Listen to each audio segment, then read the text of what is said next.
예, 1번지 똑똑. 오늘은 민주당 선대위의 현근택 대변인 그리고 새로운 얼굴입니다. 국민의힘 선대위 상임공보특보를 맡고 있는 윤희석 특보 나오셨습니다. 어서 오십시오. 안녕하세요. 네, 안녕하세요. 반갑습니다. 윤희석 특보는 지금 상임공보특보입니까? 네, 그렇습니다. 상임공보특보가 몇 분이나 돼요?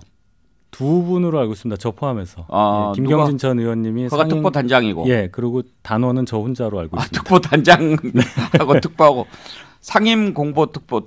그래도 공보특보단은 좀 몇 명 있어야 될 거 아니에요. 그냥 공보특보가 있고요. 예. 그분들은 이제 특보단장인 권영세 의원 소속이고, 예. 저와 김경진 의원은 이 공보단 소속입니다. 아, 예. 공보단. 네. 공보단장 이번에 바뀌었죠. 예. 조수진 바뀌었습니다. 의원에서 김은혜 의원으로. 예. 김은혜 의원 잘하겠죠, 뭐. 네, 예, 기대가 큽니다. 예, 아무튼 국민의힘 공보단장 때문에 좀 시끄러웠는데 윤석열 후보 호남 방문 지금 이틀째죠. 네. 호남에 갔으니까 그 얘기부터 먼저 해보지요. 오늘 윤석열 후보 일정이 어떻게 됩니까? 오늘 일정이 이제 광주로 넘어가셔서 광주 AI 데이터 센터 건립 현장을 방문하시고, 그 다음에 여수광양 항만공사 방문을 하시고, 예, 그 정도 일정이 있습니다. 여수광양. 예. 오늘 뭐 5.18 묘역 참배 일정은 없습니까? 그 일정은 없고요. 어제 5.18 관련해서는 어제 5.18 민주화운동 첫 희생자이신 그 이세종 열사를 추모하는 전북에서 그게 있었고, 이번 방문이 1박 2일로 이제 전북 전남 이틀인데요.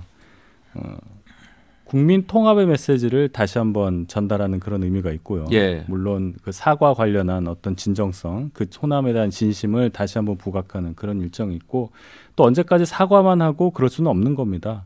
그래서 호남의 미래에 대한 얘기, 예를 들어서 어제도 방문하셨지만은 이 수소산업단지라든지 전북에서 또 새만금, 또 지금 광주 전남의 AI 데이터 센터 같이 호남이 끌고 갈 수 있는 국가적 역량, 이런 것들에 대해서 관심을 갖고 저희가 접근하겠다, 이런 의지를 피력한 방문이라고 생각합니다. 알겠습니다. 윤석열 후보가 이제 광주 또 전남, 전북, 호남 방문해서 어떤 메시지를 전하고 그럴까가 이제 궁금한데, 오늘 눈에 띄는 게요. 페이스북에 이런 글을 올렸습니다.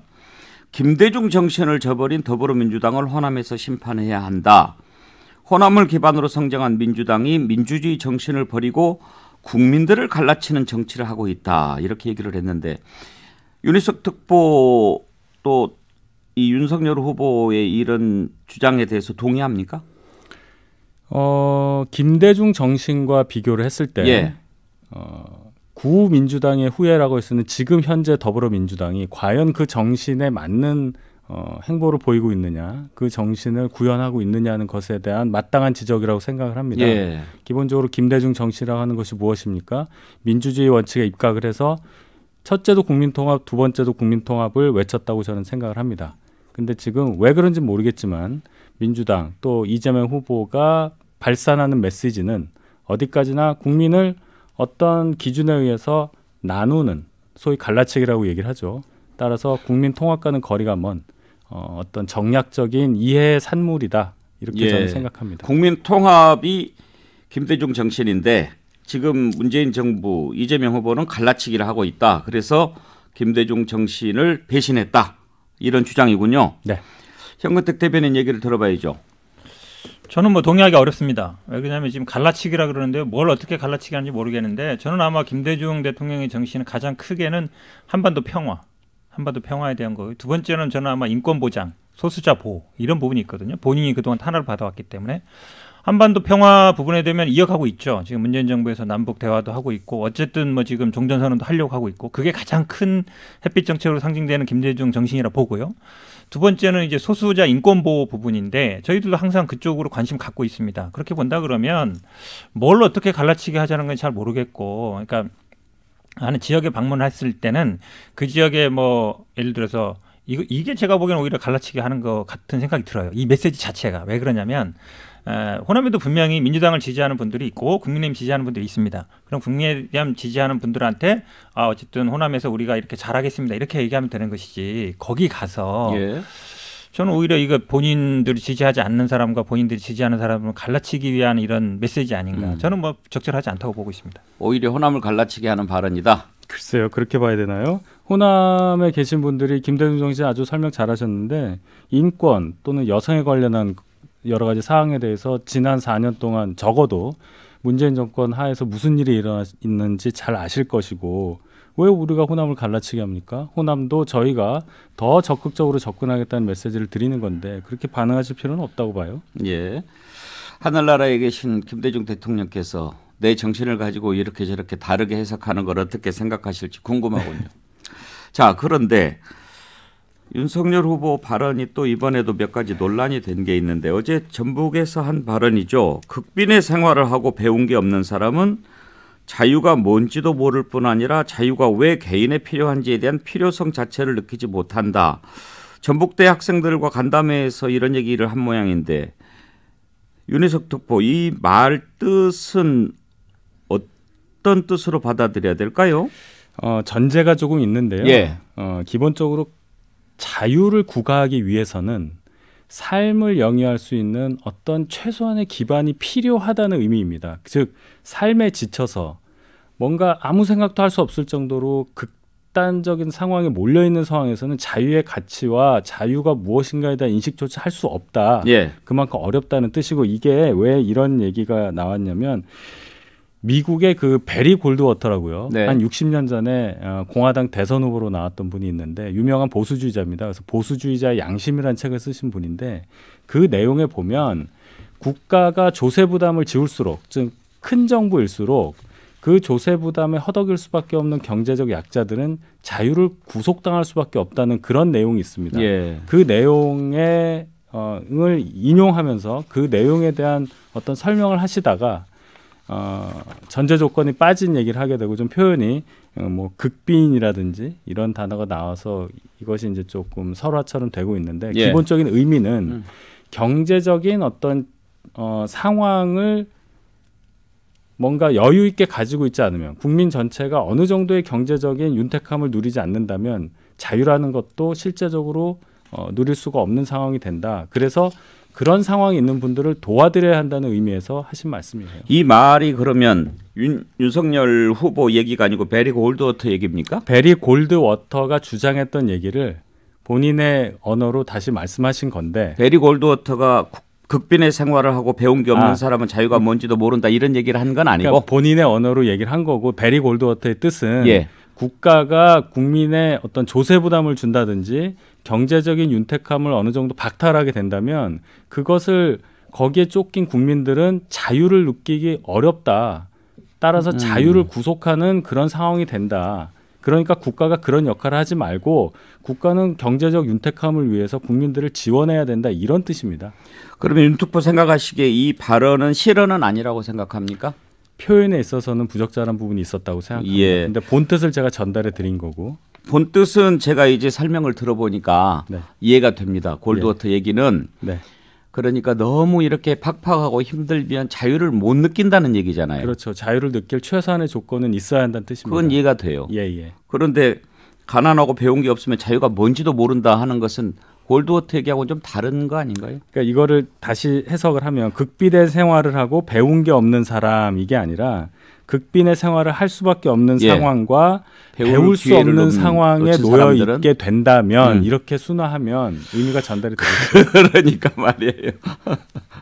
저는 잘 이해가 안 가죠. 왜냐하면 이 발언이 나온 질문을 한번 생각해 보시면 뭐라 그랬냐면 대학생이 N번방 방지법, 차별금지법 등 국민의 자유를 침해하는 법안에 찬성하는 사람과 함께 할 수 있느냐. 자유주의 정당인데 그 말 뒤에 나온 얘기거든요. 질문도 좀 어려웠네.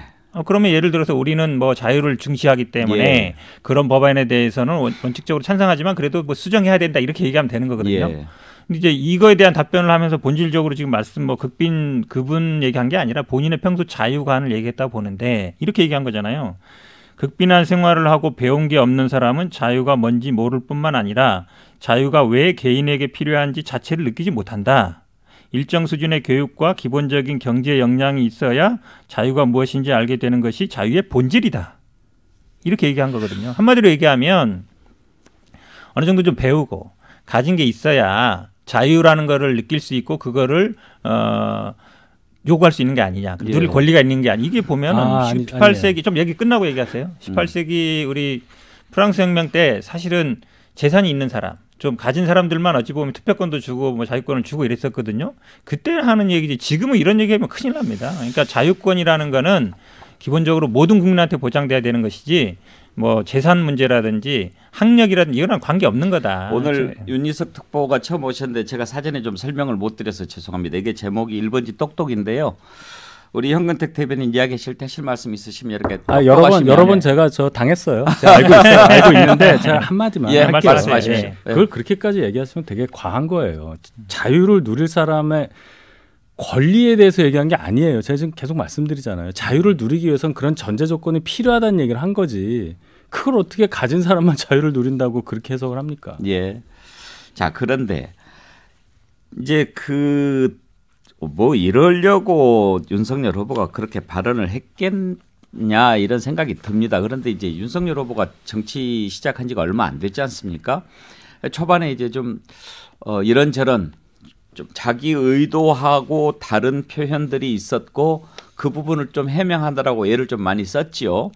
그 뒤로는 이제 말도 좀 주의하고 또 가급적 원고에 맞춰서 하려고 하고 그러는데 가끔 가다 보면 본인이 뭔가를 얘기하려고 할 때 좀 이렇게 꼬이기는 해요. 네. 그런데 문제는 초반에 우리가 얼마까지 그거를 이해를 해줄 수 있을까 하는 거잖아요. 네. 언제까지 이해를 해야 될까요?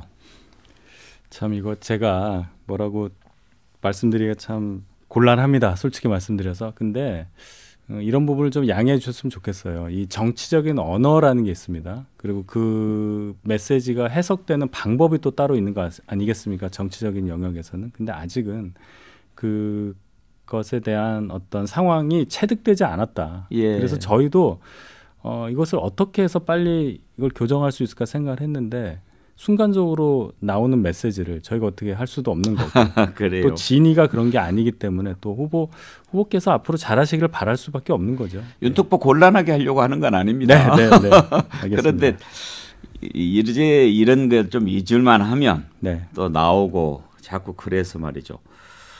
얘기한 김에 또 이런 발언도 해서 지금 기사가 떴던데 곧 그 앱으로 구직하는 때가 온다 이런 얘기를 했나 봐요. 그러니까 네. 조금 더 발전하면 학생들 휴대폰으로 앱을 깔면 어느 기업이 지금 어떤 종류의 사람을 필요로 한다는 것을 실시간 정보로 얻을 수 있을 때가 아마 여기 1, 2학년 학생이 있다면 졸업하기 전에 생길 것 같아요. 이렇게 얘기를 했는데 이건 정말 물정 모르는 말씀 같아요.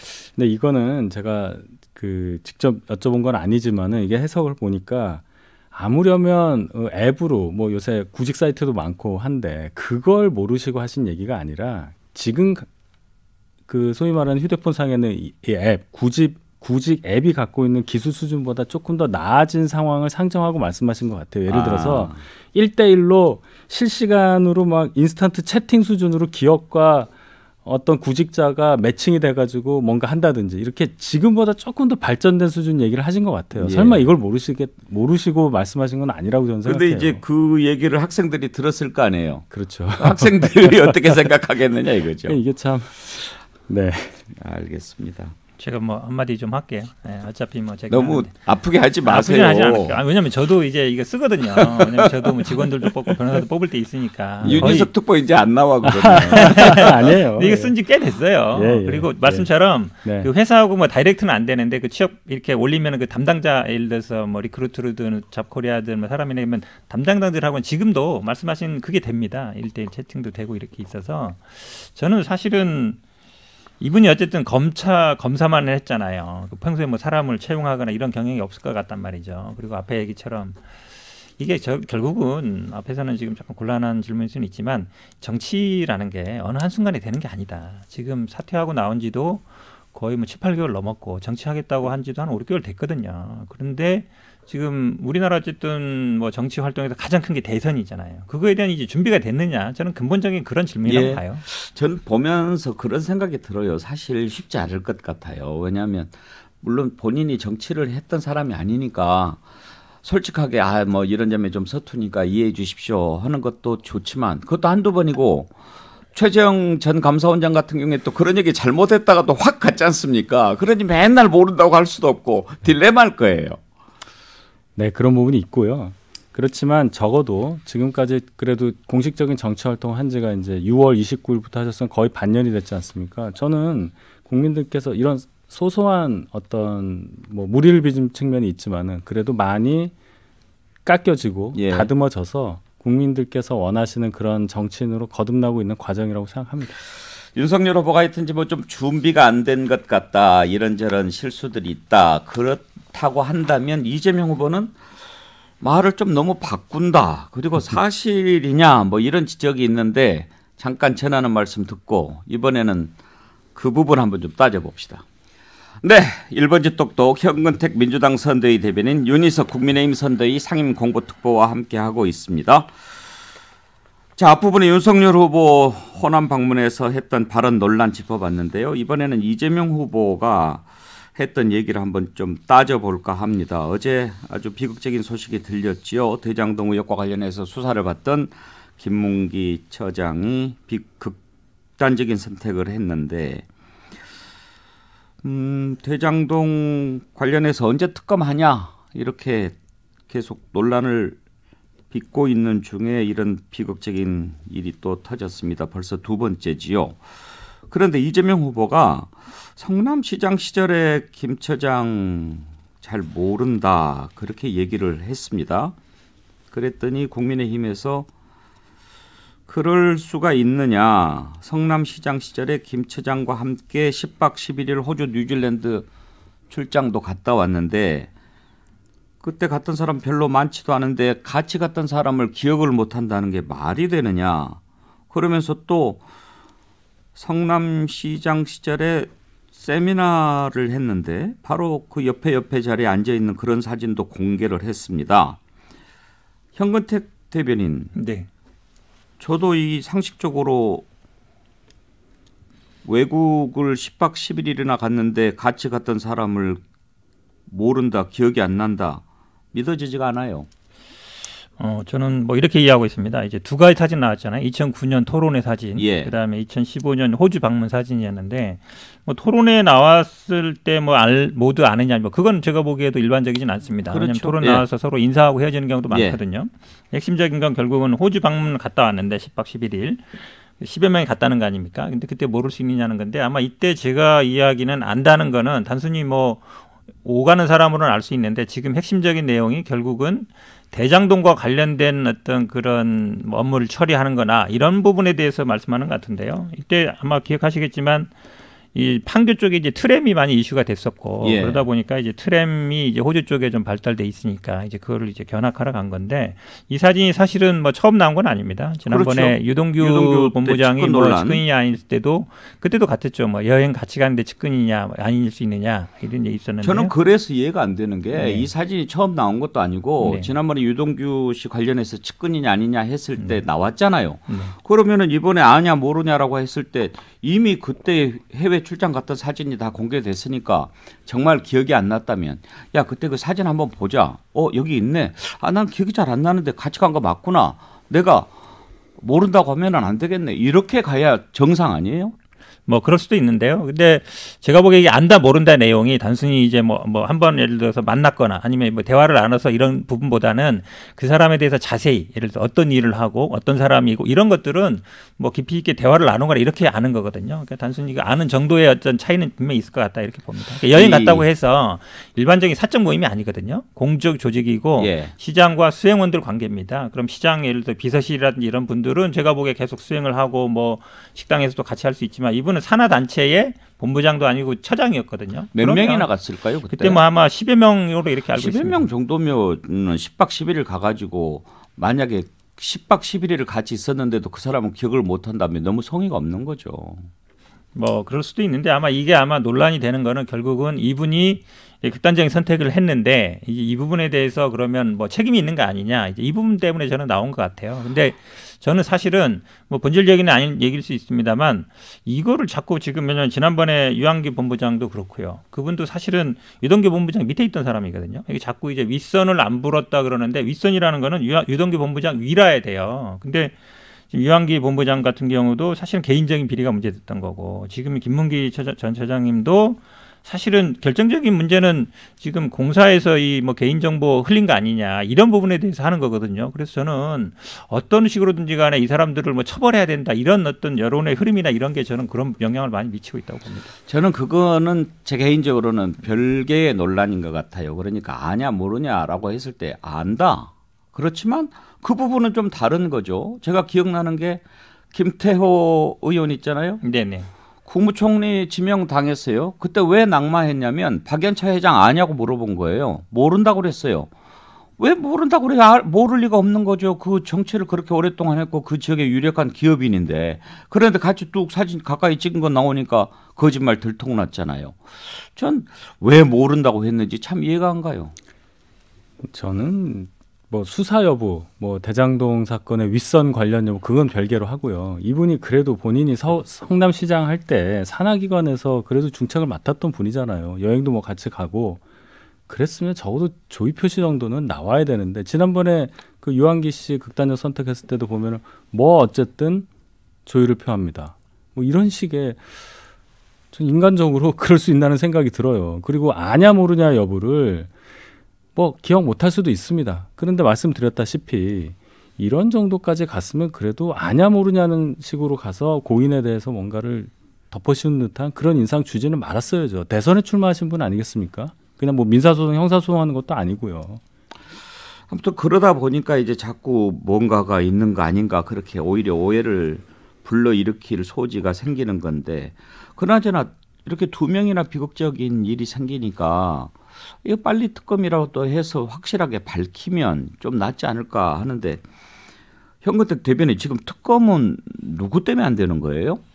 지금 논란의 핵심이 이겁니다. 저희들은 뭐 상설특검법으로 하자는 것이고 국민의힘에서는 결국은 개별 특검법을 만들자는 것이고 거기에 핵심은 아마 수사 범위는 대부분 된 것 같습니다. 저희 쪽은 뭐 50억 클럽 다 하자. 그다음에 부산저축은행 관련 다 하자. 한마디로 얘기하면 대장동 처음과 끝까지 다 하자는 것이고 국민의힘도 제가 보기에 찬성하는 것 같고요. 결국은 그럼 특검을 누가 임명할 거냐 이 문제로 가는 겁니다. 결국은 아마 개별특검법으로 지금까지 보면 대부분 야당 측 추천하는 사람이 됐었고요. 상설특검법으로 했던 게 아마 세월호 특검 같은 게 상설특검법으로 했는데 거기 같은 거 보면은 기본적으로 뭐 7명으로 구성하게 돼 있는데 뭐 법원 들어오고 검찰 들어오고 그다음에 변협 들어온 거 동일합니다. 근데 이제 나중에 4명을 어떻게 구성할 거냐. 보통 이제 상설특검법에는 교섭단체에서 각각 하게 돼 있거든요. 여당 2명, 야당 2명 이렇게 될 가능성이 많아요. 그러면 결국은 캐스팅 보드는 변협이나 이렇게 쥐게 되거든요. 검찰이나 법원이나 셋 중에서 둘이 찬성하는 사람이 될 가능성이 있죠. 저는 뭐 야당에서 이걸 못 받을 이유가 없다. 그러니까 개별 특검법을 하자는 얘기는 그 임명을 야당에서 한다는 얘기거든요. 그래서 저는 뭐 이것도 충분히 협의가 가능하다 보고 있습니다. 예, 윤특보 의견 들어볼까요? 개별 특검법으로 해서 야당이 저희가 원하는 그런 특검이 출범하는 상황이 된다면야 당연히 저희도 뭐 하는 거예요. 하는 건데 지금 상황을 보면은 이제 저희가 낸 특검법이 상정되지 않고 진정으로 진짜 현근택 대변인 말씀하신 대로 여당에서도 뭐 그 정도 할 수 있다라고 생각하는지 의문이에요. 국회에서 그렇게 얘기가 지금 진행되고 있지도 않고 만나주지도 않는다는 거 아닙니까? 민주당에서. 따라서 이거는 시간 끌 수밖에 없는 민주당의 상황이라고밖에 이해할 수 없고 저희는 언제든지 특검해서 다 밝히자는 입장은 변함없습니다. 예. 사실은요 상설특검법은 국민의힘에서 먼저 들고 나왔어요. 처음에 얘기됐을 때 상설특검법 하자 이랬거든요. 예. 그래서 이제 민주당에서 그럼 이거 하자는 거예요. 이거 어찌 보면 이제 50조 100조랑 비슷하게 가는 거예요. 네. 이쪽에서 하자 그러면 우리가 받으면 그거 안 된다 이런 벌써 식이거든요. 시간이 다 됐네요. 네. 30분 참 빨리 가죠. 네. 현근택 민주당 선대위 대변인, 윤희석 국민의힘 선대위 상임공보특보와 함께 1번지 똑똑 진행했습니다. 잠시 전하는 말씀 듣고 2부에서 뵙겠습니다. 고맙습니다. 고맙습니다.